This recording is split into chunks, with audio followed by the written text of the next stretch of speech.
ನಾನು ಇವತ್ತು ನನ್ನ ಚಾನಲ್ಗೆ ನಿಮಗೆ ಒಂದು ಒಳ್ಳೆ ವಿಷಯ ಹೇಳ್ತಾ ಇದ್ದೀನಿ. ಏನಪ್ಪಾ ಅಂದ್ರೆ ನಮ್ಮ ಸಂಕೇತಿ ಜನಾಂಗದಲ್ಲಿ ಬೇಕಾದಷ್ಟು ಕೊಡುಗೆಗಳನ್ನ ನಮಗೆ ನಾವು ಕೊಟ್ಟಿದ್ದೀವಿ. ಎಂ ಡಿ ಕೌಶಿಕ್ ಸರ್ ಇರಬಹುದು, ಅಥವಾ ನಮ್ಮ ಟಿವಿ ಚಾನಲ್ ನ್ಯೂಸ್ ಭಾರತ್ ವಿಭಾಜ್ ಅವರಿರಬಹುದು, ರಂಗನಾಥ್ ಭಾರದ್ವಾಜ್ ಅವರಿರಬಹುದು, ಮತ್ತೆ ಬೇಕಾದಷ್ಟು ಕೊಡುಗೆ ನಾವು ಕೊಟ್ಟಿದ್ದೀವಿ. ಅದೇ ತರ ಈಗ ಇನ್ನೊಂದು ಹೊಸ ಕೊಡುಗೆ ಹೇಳ್ಕೊಳ್ಳಕ್ಕೆ ಹೆಮ್ಮೆ ಆಗುತ್ತೆ. ಮತ್ತೆ ಇನ್ನೊಂದು ಮುಖ್ಯವಾದ ವಿಷಯ ಅಂದ್ರೆ ಇವತ್ತಿನ ಸಿನಿಮಾಗಳನ್ನ ಆದಷ್ಟು ಯಾರು ಇಷ್ಟಪಡಲ್ಲ. ನಾನು ಸ್ಟ್ರೈಟ್ ಫಾರ್ವರ್ಡ್ ಆಗಿ ಹೇಳ್ತೀನಿ, ಯಾಕೆಂದ್ರೆ ಇವತ್ತಿನ ಸಿನಿಮಾಗಳಲ್ಲಿ ಕಥೆಗಳು ಚೆನ್ನಾಗಿರಲ್ಲ, ಹಾಡುಗಳಂತೂ ಖಂಡಿತ ಕೇಳಬೇಕು ಅನ್ನೋ ತರ ಇರೋದೇ ಇಲ್ಲ. ಇವತ್ತಿನ ಎಲ್ಲಾ ಒಂದು ಯಾವುದೇ ಮ್ಯೂಸಿಕಲ್ ಕಾಂಪಿಟೇಷನ್ ಪ್ರೋಗ್ರಾಮ್ ಇದ್ರು ಕೂಡ ಹಳೆ ಹಾಡುಗಳನ್ನೇ ಹೇಳ್ತಾರೆ ಹೊರತು ಎಲ್ಲ ಕಾಂಪಿಟೇಟರ್ಸ್ ಹೊಸ ಹಾಡುಗಳನ್ನ ಯಾವುದೋ ಒಂದು ರೌಂಡಲ್ಲಿ ಬಂದು ಹೋಗುತ್ತೆ ಹೊರತು ಅದನ್ನೇ ಮೈನ್ ಆಗಿ ಹಾಡಲ್ಲ. ಫೈನಲ್ಗೂ ಕೂಡ ಹಳೆ ಹಾಡು ಹೇಳ್ತಾರೆ, ಅದನ್ನೇ ಅರ್ಥ ಮಾಡ್ಕೋಬಹುದು. ಹಳೆ ಹಾಡುಗಳ ಮ್ಯೂಸಿಕ್ ಆಗ್ಲಿ, ರಾಗ ಆಗ್ಲಿ, ಒಂದು ಅರ್ಥ ಆಗ್ಲಿ ಎಷ್ಟು ಚೆನ್ನಾಗಿರಬಹುದು ಅಂತ. ಮತ್ತೆ ನಾವೀಗ ಅದನ್ನ ನಿರೀಕ್ಷಿಸಬಹುದು ಅನ್ನೋ ಒಂದು ಹೊಸ ಭರವಸೆಯನ್ನು ಕೊಟ್ಟಿದ್ದಾರೆ ಶರತ್ ಅವರು. ನಮ್ಮ ಸಂಕೇತಿ ಜನಾಂಗದಿಂದ ಈ ಚಲನಚಿತ್ರಕ್ಕೆ ನಮೋ ವೆಂಕಟೇಶ ಚಲನಚಿತ್ರಕ್ಕೆ ಮ್ಯೂಸಿಕ್ ಡೈರೆಕ್ಟರ್ ಆಗಿ ಇಂಟ್ರೊಡ್ಯೂಸ್ ಆಗ್ತಾ ಇದ್ದಾರೆ. ಅವ್ರನ್ನ ಶುಭ ಹಾರೈಸ್ತೀವಿ. ನಾವು ಮತ್ತೊಬ್ಬ ರಾಜನ್ ನಾಗೇಂದ್ರ ಅಥವಾ ಮತ್ತೊಬ್ಬ ಹಂಸಲೇಖ ಅವರಲ್ಲಿ ನಿರೀಕ್ಷಿಸ್ತಾ ಇದ್ದೀವಿ. ಆತರ ಹಳೆ ಹಾಡುಗಳನ್ನು ಮತ್ತೆ ನಾವು ಕೊಡೋದೇ ಆದ್ರೆ ಶಾಶ್ವತವಾಗಿ ಅವರು ಹಾಗೆ ರಾಜನ್ ನಾಗೇಂದ್ರ ಅವರು ಹಂಸಲೇಖ ಅವರು ಹಾಗೆ ಕನ್ನಡ ಜನತೆಯ ಮನಸ್ಸಲ್ಲಿ ಉಳಿತಾರೆ. ಈ ಚಿತ್ರನೂ ಅಷ್ಟೇ ಹಾಗೆ ಈ ಸಿನಿಮಾದಲ್ಲಿ ಟಾಪಿಕ್ ಓಡೋದಲ್ಲ, ಅದನ್ನ ಶಾಶ್ವತವಾಗಿ ಇಲ್ಲಿ ವರ್ಷ ಕಾಲ ಸೆಲೆಬ್ರೇಟ್ ಮಾಡಲಿ ಅಂತ ಹಾರೈಸ್ತೀನಿ.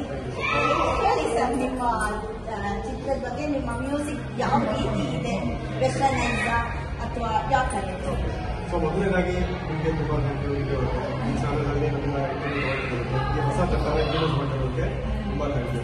ಸೊ ಈ ಮೂವಿನ ಸ್ಪೆಷಾಲಿಟಿ ನಾನು ಏನಕ್ಕೆ ಈ ಮೂವಿ ಒಪ್ಕೊಂಡೆ ಅಂತಂದ್ರೆ, ಬೇಸಿಕಲಿ ಈ ಮೂವಿನಲ್ಲಿ ಕೆಟ್ಟ ಪದಗಳ ಬಳಕೆ ಇಲ್ಲ, ವೈಲೆನ್ಸ್ ಇಲ್ಲ, ಆಲ್ಕೋಹಾಲ್ ಇಲ್ಲ, ಸ್ಮೋಕಿಂಗ್ ಇಲ್ಲ. ಸೊ ಈ ಎಲ್ಲ ದೃಷ್ಟಿಯಿಂದ ನಾವು ಯೋಚನೆ ಮಾಡಿ after so many years U certification ಮಾಡಿದೆ. ಅಂದರೆ this is suitable for all ages ಅಂತ.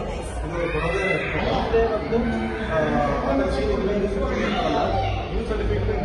ಬರೀ ಇವು ಅಂತೂ ಸಿಗ್ತಾನೆ ಇಲ್ಲ, ಹೌದು.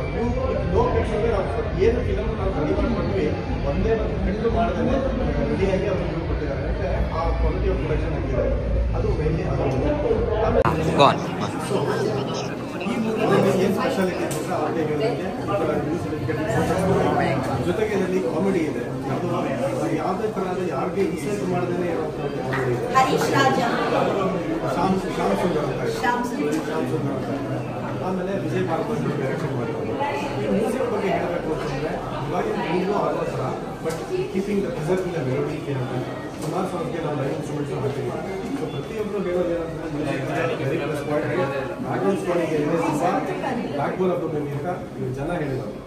ಸೊ ಹಾಗಾಗಿ ಈ ಮೂವಿಲಿ ಅದೇ ಇರೋದ್ರಿಂದ ಎಲ್ಲ ಹೇಳೋದೇನಂದ್ರೆ ಮೂವಿ ಮುಗಿದ ಮೇಲೂ ಬ್ಯಾಕ್ಗ್ರೌಂಡ್ ಸ್ಕೋರಿಂಗ್ ಹಮ್ಮಿಂಗ್ ಮಾಡೋ ಥರ ಇದೆ ಅಂತ ಹೇಳಿದ್ದಾರೆ. ಸೊ ಲೈವ್ ಇನ್ಸ್ಟ್ರೂಮೆಂಟ್ಸ್ ಯೂಸ್ ಮಾಡಿದ್ವಿ. ಕೊನೆಯದು ಬೇಸಿಕ್ ಒಂದು ಸ್ಪೆಷಲಿ ಒಂದು ಸಾಂಗ್ ಇದೆ, ಪೂರ್ತಿ ಕ್ಲಾಸಿಕಲ್ ಬೇಸ್ಡ್ ಸಾಂಗ್ ಇದೆ.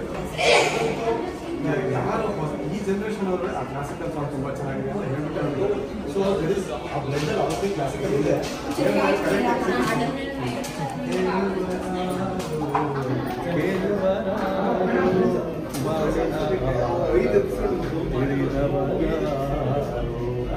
ಇದು ತುಂಬಾ ಚೆನ್ನಾಗಿದೆ, ಹಳೆ ಹಾಡು ಕೇಳಿದಂಗೆ ಚಾಲಕೇಶ್ವರಾಗಲ್ಲಿ ಮಾಡೋದು. ಹಾಗಾಗಿ ಇನ್ನೂ ಕ್ಲಾಸಿಕಲ್ ಅದನ್ನ ಕರೆಕ್ಟ್ ರೀತಿ ಹಾಗಾಗಿ ಎಲ್ಲ ಎಕ್ಸ್ಪ್ಲೇನ್ ಮಾಡೋಕ್ಕೆ ಅವಕಾಶ ಸಿಗುತ್ತೆ. ಹಾಗಾಗಿ ಮಾಡಿದ್ವಿ. All the very best. ನಮೋ ವೆಂಕಟೇಶ. ವೆಂಕಟೇಶ ಕೃಪೆನೂ ನಿಮ್ಮ ಮೇಲಿರಲಿ, ಕನ್ನಡ ಜನತೆ ಕೃಪೆನೂ ನಿಮ್ಮ ಮೇಲಿರಲಿ. ನಾವೆಲ್ಲ ತುಂಬಾ ಪ್ರೋತ್ಸಾಹಿಸ್ತೀವಿ. ಖಂಡಿತ ಚಲನಚಿತ್ರನ ನೋಡ್ತೀವಿ. ಚೆನ್ನಾಗಿದ್ರೆ ಒಂದ್ಸಲ ಅಲ್ಲ ಒಂದ್ಸಲ ಬೇಕಾದ್ರೂ ನೋಡ್ತೀವಿ. ಖಂಡಿತ ಎಲ್ಲ ವೀಕ್ಷಕರಿಗೂ ಹೇಳ್ತಾ ಇದ್ದೀನಿ, ಇಂಥ ಒಂದು ಸದಭಿರುಚಿಯ ಚಿತ್ರಕ್ಕೆ ಪ್ರೋತ್ಸಾಹ ಕೊಡಿ ದಯವಿಟ್ಟು. ಬರೀ ಮಚ್ಚು ಲಾಭು ಹೊಡೆದಾಟ ಬಡದಾಟ ಮತ್ತೆ ಒಬ್ಬ ಮಗನನ್ನೇ ಹೀರೋ ಆಗಿ ಅಲ್ಲಿ ವ್ಯಕ್ತಿತ್ವ ರೂಪಗೊಂಡ್ರೆ ಅದನ್ನೇ ಪ್ರೋತ್ಸಾಹಿಸುವಾಗ ಒಂದು ಒಳ್ಳೆ ಸದಭಿರುಚಿಯ ಚಿತ್ರಕ್ಕೆ ದಯವಿಟ್ಟು ಪ್ರೋತ್ಸಾಹ ಕೊಡಿ.